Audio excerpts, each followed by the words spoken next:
Ano? Sama ka sa biyahe ko? Lahat na tao kilala mo rito. Pagkain, saka yung easy life, simple living. Maraming isda rito. Mura pa.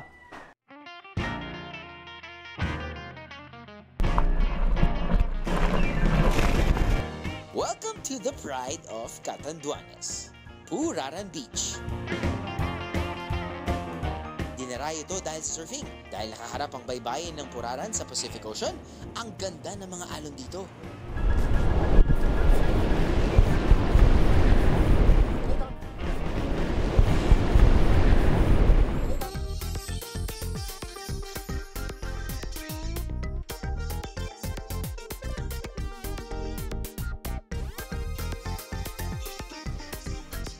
Sila ang Puraran Surfers. Kami naman ang Biyahe ni Drew Web Surfers.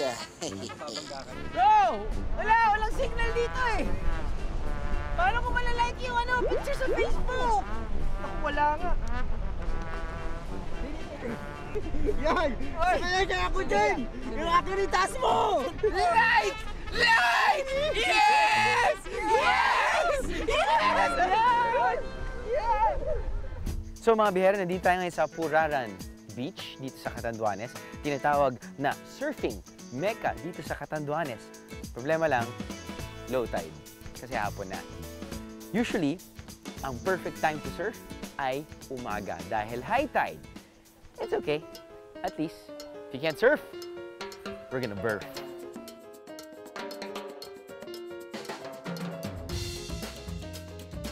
Lobster. Mukhang maraming lobster yata dito, no?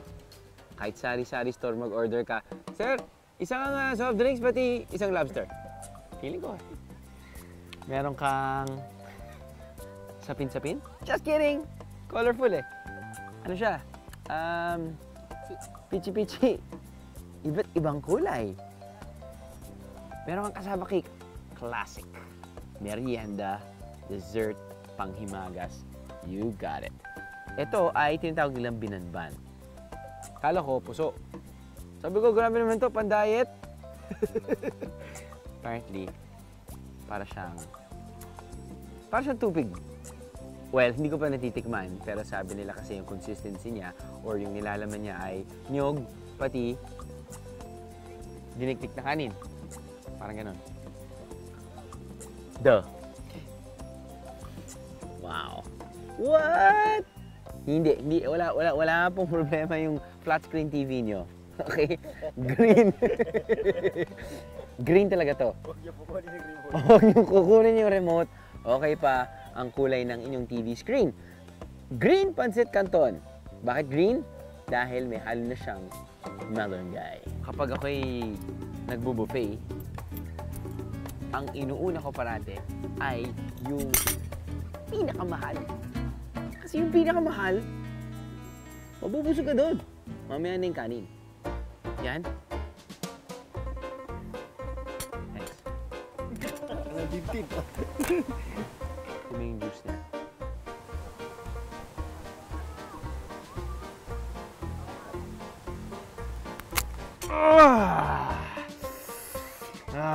Basta dumudugo na lahat ng katawan ko, gabi.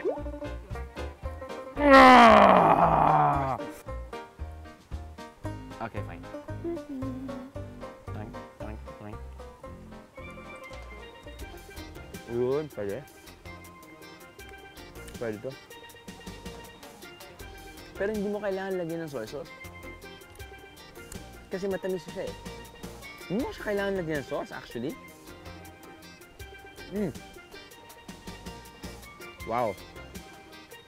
Ang tamis ng lobster. Ang tamis ng lobster, bro. Astig, man. I mean, astig. Simple cook. Parang inon lang siya eh. Parang stingin lang ba? Ganun lang. Ang sarap. Sobra pa siya juicy. Galing. Galing. Ano natin to? Kanina kapag sinusubukan to eh.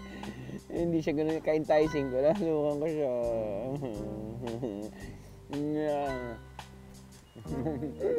Just as I suspected. Let's move on.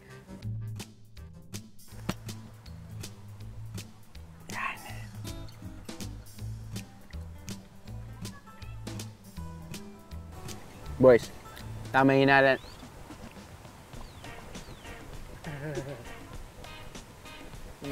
Minsan nauna talaga yung mga kasama ko. Pero tama hinalan namin na lasang tupig. Ito, pakulay. Kaya tayo pichi-pichi. Iba't ibang kulay lang. Aww, cassava cake. Cassava cake is like an old friend.